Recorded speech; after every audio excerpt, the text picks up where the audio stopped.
ఈ రాష్ట్ర అభివృద్ధికి ప్రజా ప్రయోజనాలకి గొప్ప వరం ఈ పోలవరం. ఆంధ్ర, రాయలసీమ, తెలంగాణ ఈ మూడు ప్రాంతాలకు ఉపయోగపడే ఒకే ఒక బహుళార్థక సాధక ప్రాజెక్ట్ పోలవరం.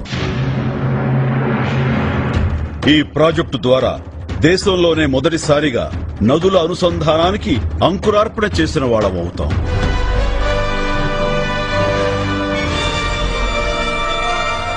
ఈ ప్రాజెక్టు వల్ల గోదావరి డెల్టాలో 10,20,000 ఎకరాలకు, కృష్ణా డెల్టాలో 13.5 లక్షల ఎకరాలకు, అది కూడా 2 పంటలకు కావలసిన సాగునీరు లభిస్తుంది.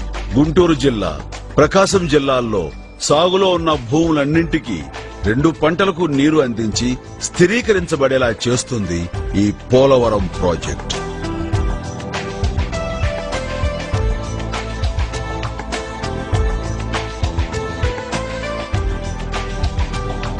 విశాఖ, ఉభయ గోదావరి, కృష్ణా జిల్లాల్లో ఏనాడు నీరు అందని 7,20,000 ఎకరాల మెట్ట భూములకు సాగునీటి సౌకర్యం పోలవరం ప్రాజెక్ట్.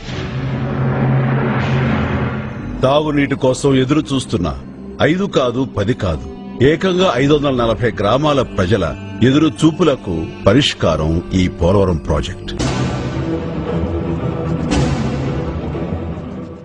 తాగునీరు లేక గొంతెండిపోతున్న 29 లక్షల మందికి గొంతు తడిపే జీవధార పోలవరం ప్రాజెక్ట్.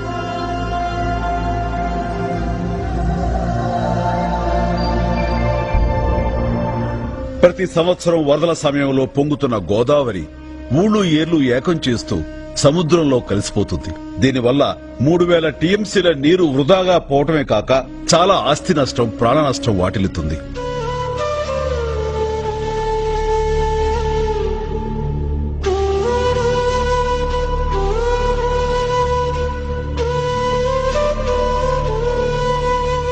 ఈ ప్రాజెక్టు పూర్తయితే ఈ నష్టాలను అరికట్టడమే కాక ఆ నీటిని సద్వినియోగం చేసుకోగలుగుతాం. ఇక్కడ ఒక విషయం మనం వివరంగా తెలుసుకోవాలి. ఒక టీఎంసీ